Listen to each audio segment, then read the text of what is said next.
Hello everyone. आज की video में हम आगे के सेक्शनों को देखने की कोशिश करेंगे जो कि बीएनएसएस में काफी ज्यादा भूमिका निभाते हैं और उसमें काफी ज्यादा कंफ्यूजन होता है। तो हम आज के सेक्शनों में थोड़ा सा और बीएनएसएस को समझेंगे और इसके आगे के सेक्शनों को देखेंगे। पहली वाली वीडियो में हमने डेफिनेशन पार्ट को देखा था। अब दूसरी वाली वीडियो में इसके आगे के सेक्शनों को इंपोर्टेंट सेक्शनों को मेन सेक्शनों को देखेंगे जो कि थोड़ा सा कॉन्सेप्चुअल भी है और थोड़ा सा समझने की काफी ज्यादा जरूरत है। तो आइए स्टार्ट करते हैं आज की वीडियो। तो आज हम पढ़ेंगे सेक्शन नंबर 21। वो 21 इंपोर्टेंट नहीं है। 21 के बाद जो 22 है, चैप्टर नंबर 3 की चैप्टर नंबर 3 की जो 22 नंबर का सेक्शन है। 22 नंबर का सेक्शन काफी ज्यादा है। 22 नंबर का सेक्शन बोल रहा है कि दंडादेश जो हाईकोर्ट और सेशन न्यायाधीश दे सकती है। तो दंडादेश जो हाईकोर्ट और सेशन न्यायाधीश दे सके तो कौन सी दंडादेश? पहला क्लॉज बोलता है हाईकोर्ट के बारे में, सेकंड क्लॉज बोलता है सेशन कोर्ट के बारे में। तो पहला क्लॉज बोल रहा है कि उच्च न्यायालय विधि द्वारा प्राधिकृत कोई भी दंडादेश दे सकता है। जैसा कि आपको सेक्शन नंबर जब आप देखेंगे 6, तो दंड न्यायालय को वर्ग दिए गए। दंड न्यायालय के वर्ग मतलब दंड न्यायालय कौन कौन से होंगे? तो प्रत्येक राज्य में निम्नलिखित वर्गों के दंड न्यायालय को दिया गया 4 प्रकार के दंड न्यायालय में। पहला सेशन न्यायालय हो सकता है। दूसरा प्रथम वर्ग न्यायिक मजिस्ट्रेट हो सकता है। तीसरा सेकंड क्लास मजिस्ट्रेट हो सकता है। फोर्थ एग्जीक्यूटिव मजिस्ट्रेट हो सकता है जो कि दंड दे सकता है। अब इसमें आप देखेंगे कि हाईकोर्ट नहीं, तो क्या हाईकोर्ट दंड न्यायालय नहीं? हाईकोर्ट दंड न्यायालय है। जब आप सेक्शन नंबर 22 देखें, सेक्शन नंबर 22 में क्या बोल रहा है? दंडादेश जो हाईकोर्ट और सेशन न्यायालय दे सकते हैं। तो हाईकोर्ट कौन देगा? विधि द्वारा कोई भी दंडादेश दे सकता है। लेकिन सेशन न्यायालय 7 साल से ऊपर के दंड दे सकता है। मृत्यु दंड अगर वो देता है, क्या बात कर रहा हूं मैं, विधि द्वारा प्राधिकृत दंडादेश तो कोई भी दे सकता है। अगर मृत्यु दंड देता है तो उसको हाईकोर्ट से उसको पुष्टि कराना पड़ेगी। जैसा आप पढ़ेंगे सेक्शन नंबर 407 में, इस बीएनएसएस के सेक्शन नंबर 407 में देखेंगे तो वहां पुष्टि होती है, पाई जाती है 407 में। ठीक है, तो वहां हाईकोर्ट से पुष्टि कराई जाती है मृत्यु दंड के बारे में सेशन न्यायालय के द्वारा। तो वो इसमें लिखा है कि सेकंड क्लॉज बोल रहा है, पहला क्लॉज तो हाईकोर्ट के विधि द्वारा प्राधिकृत कोई भी दंड नहीं दे सकता हाईकोर्ट। लेकिन सेकंड क्लॉज बोल रहा है कि सेशन न्यायालय अपर सेशन न्यायालय विधि द्वारा प्राधिकृत कोई भी दंडादेश तो दे सकेगा, किंतु ऐसे किसी न्यायाधीश द्वारा दिया गया मृत्यु दंडादेश हाईकोर्ट द्वारा विपुष्ट किए जाने के स्थिति में। तो हाईकोर्ट द्वारा विपुष्ट होगा कौन सी धारा में? Section number 407। उसकी बात करें आगे, सेक्शन नंबर 23। सेक्शन नंबर 23 बोल रहा है कि दंडादेश जो मजिस्ट्रेट दे सकते हैं, मजिस्ट्रेट दे सकते हैं। मजिस्ट्रेट का मतलब यह है कि CGM first class magistrate, second class magistrate, तो सीजीएम के अंतर दे सकता है मृत्यु, आजीवन कारावास, 7 साल से ऊपर की पनिशमेंट के सिवाय सारी पनिशमेंट दे सकता है सीजीएम। लेकिन फर्स्ट क्लास मजिस्ट्रेट कितनी देगा? इसमें दिया गया सेकंड क्लास में, फर्स्ट क्लास देगा 3 साल से अनधिक, मतलब 3 साल तक का पनिशमेंट दे सकता है। और कारावास का या 50,000 रुपए की जुर्माना, मतलब 50,000 तक का जुर्माना इम्पोज कर सकता है। और सामुदायिक सेवा, तो सामुदायिक सेवा क्या होती है? सेक्शन नंबर 23 के स्पष्टीकरण में इसकी डेफिनेशन लिखी गई कि सामुदायिक सेवा क्या होती है। तो दंड क्या है? अब सामुदायिक सेवा भी इसमें ऐड कर दिया गया बीएनएस में। 6 प्रकार के दंडों में एक प्रकार का दंड सामुदायिक सेवा भी है। तो सामुदायिक सेवा होती क्या है? 23 की जब स्पष्टीकरण आप देखेंगे तो इसमें स्पष्टीकरण डायरेक्ट पूछा जाता है प्री में। 23 का स्पष्टीकरण क्या बोलता है? सामुदायिक सेवा की डेफिनेशन। तो क्या होता है? ऐसा कार्य अभिप्रेत है जिसको किसी दोषित व्यक्ति को दंड के ऐसे रूप में करने के लिए न्यायालय आदेश करे जो समुदाय के लाभ के लिए, जिसके लिए वह किसी पारिश्रमिक का प्रदान है। समुदाय के लाभ के लिए, जैसे मान लो किसी एक रोड पर उसकी समुदाय सेवा इस तरीके से दे दी गई कि आपको इस रोड पर कम से कम 1,000 पौधे लगाने हैं, 2,000 पौधे लगाने हैं, 3,000 पौधे लगाने हैं, इम्पोज कर दिया और उस व्यक्ति के द्वारा वो लगाए थे। सामुदायिक सेवा समुदाय के लाभ के लिए होती है। तो वो चीजें जो होती है सामुदायिक सेवा में होती है, समाज के लाभ के लिए होती है। ठीक है, अब ये डेफिनेशन बोलता है और उसके लिए उसको पारिश्रमिक नहीं मिलेगा, मतलब उसके लिए उसको कोई मतलब जो लेबर, मतलब जो पैसे वगैरह दिए जाते हैं परिश्रम के लिए, जिसको पेमेंट दी जाती है, पेमेंट वगैरह कुछ नहीं मिलेगी, उसके लिए अवदान नहीं। वो सामुदायिक सेवा। 23 का जब थर्ड क्लॉज पढ़ेंगे, third clause second class magistrate के बारे में बोलता है कि सेकंड क्लास मजिस्ट्रेट क्या कर सकता है? तो 1 साल तक का पनिशमेंट और 10,000 रुपए का तो फर्स्ट क्लास का क्या रहा था? 3 साल तक का पनिशमेंट 50,000 रुपए जुर्माना। सेकंड क्लास क्या कह रहा है, 1,000 तक, एक साल तक का पनिशमेंट हो सकता है, लेकिन 10,000 रुपए तक का जुर्माना, बस इससे ज्यादा। इससे ज्यादा देना है तो सीजीएम को हवाले करना पड़ेगा मामला। सीजीएम क्या कर सकते हैं, 7 साल से नीचे तक की पनिशमेंट दे सकते हैं, मृत्यु, आजीवन कारावास, 7 साल से ऊपर की पनिशमेंट नहीं दे सकते, वो फिर सेशन न्यायालय ना दे सकते। ठीक है, उसके बाद 24 देखोगे, 24 थोड़ा कॉन्सेप्ट है, इसमें कॉन्सेप्ट है।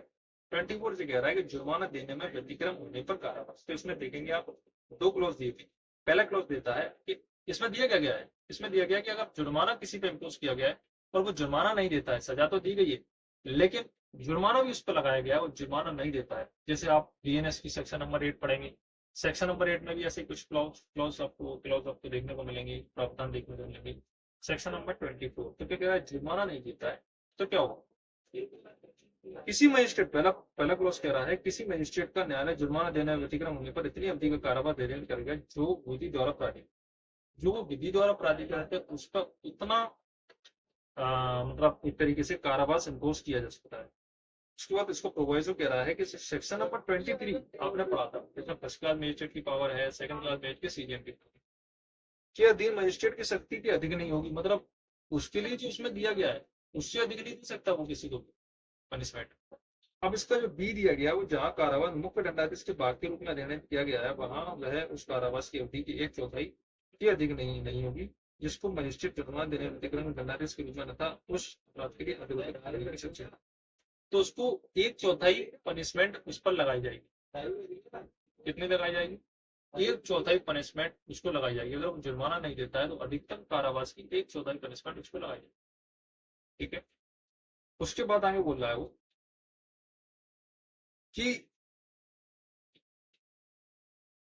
सेकंड को बोला है, सेकंड क्लास बोला है कि इस धारा के अधीन अनियमित कारावास धारा 23 के अधीन मजिस्ट्रेट द्वारा अधिनियमित की जा सकने वाली अधिकतम अवधि के कारावास के मुख्य दंडाधीश के अतिरिक्त होगा। मुख्य दंडाधीश तो वो भुगतेगा ही, उसके अतिरिक्त भी उसको भुगतना पड़े। जैसे मान लो किसी का 3 साल का पनिशमेंट लगाता है, अब 3 साल का कारावास उसका खत्म हो चुका है लेकिन उसके ऊपर कुछ जुर्माना भी लगाया गया था, अब जुर्माना नहीं देता है तो उसके अतिरिक्त मतलब 3 साल भुगतेगा, उसके बाद वो उसका 6 महीने लगा दिया, 7 महीने एक्सटेंड कर दिया तो वो अतिरिक्त होगा। उसका 25 बोल रहा है एक ही विचारण में कई अपराधों के लिए दोषी होने के मामलों में दंडाधीश।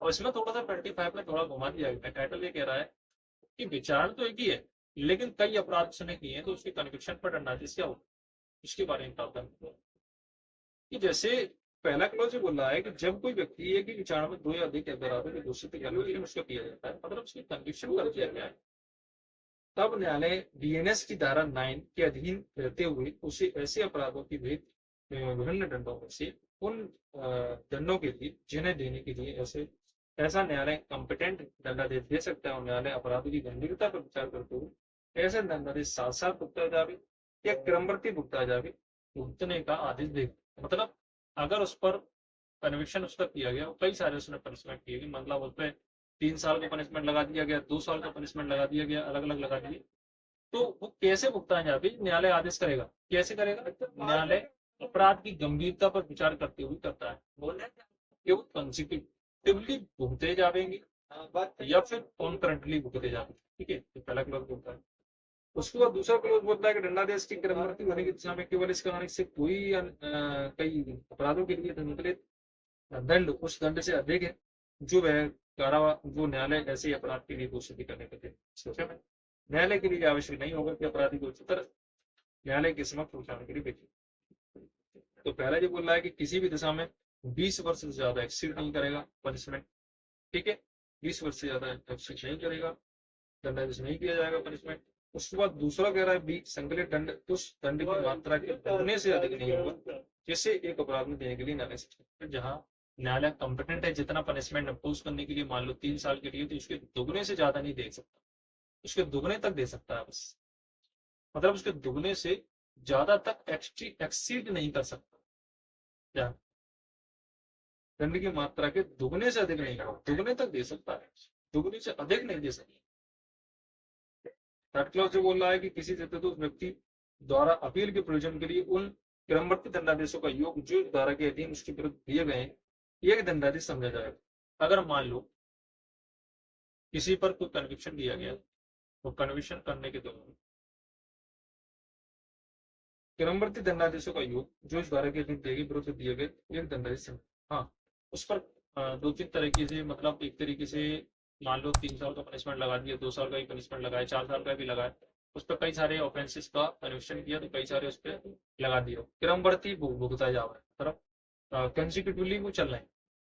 उस कंडीशन में क्या होगा, उसने उठा के उसकी अपील कर दी हायर अथॉरिटी पर, हायर कोर्ट में उसने अपील कर दी उसकी कन्विक्शन की। तो कन्विक्शन अपील जब की है तो उस कंडीशन में वो सारा जो है वो एक दंड मान जाएगा, एक दंड है सब। ठीक है, ये देखिए। उसके बाद जब आप 26 पढ़ेंगे तो 26 तो ज्यादा मतलब फ्री के लिए भी इम्पोर्टेंट है, थोड़ा सा हमें आए। तो 28 थोड़ा सा इम्पोर्टेंट है। 28 में देखोगे तो हाई कोर्ट और राज्य सरकार उन सब शक्तियों को जो उनमें वापस ले सकेगी, जो उन्होंने अधीनस्थ किसी अधिकारी या किसी व्यक्ति को प्रदान की थी, हाई कोर्ट या राज्य सरकार वापस ले सकता है 28 में। 28 का क्लॉज 2 भी इम्पोर्टेंट है। अगर सीजीएम और डीएम के द्वारा अगर कोई शक्ति किसी को दी गई थी तो वो मजिस्ट्रेट द्वारा वापस दिया। ठीक है, उसके बाद इस सबसे पहली बात यह है कि इसमें 35 नंबर का सेक्शन है वो ज्यादा है। 35 नंबर का सेक्शन क्या कहता है? 35 नंबर का सेक्शन काफी ज्यादा इंपॉर्टेंट है। वो जो बोलता है कि पुलिस वारंट के बिना कब गिरफ्तार कर सकती है। यस, चैप्टर दूसरा है, चैप्टर नंबर 5 है व्यक्ति की गिरफ्तारी है, काफी ज्यादा इंपॉर्टेंट चैप्टर है। इसमें भी इंपॉर्टेंट सेक्शन है। 35 का कहती है, इसकी 35 कह रही है कि पुलिस वारंट के बिना कब गिरफ्तार कर सकेगी, तो उसको आगे आने वाली वीडियो में समझेंगे। अगर ये वीडियो आपको पसंद आती है, इस वीडियो को आप शेयर करें अपने दोस्तों के साथ, और ज़्यादा से ज़्यादा इसको लाइक भी करते हैं। कैसी आपको लगती है तो आप कमेंट बॉक्स में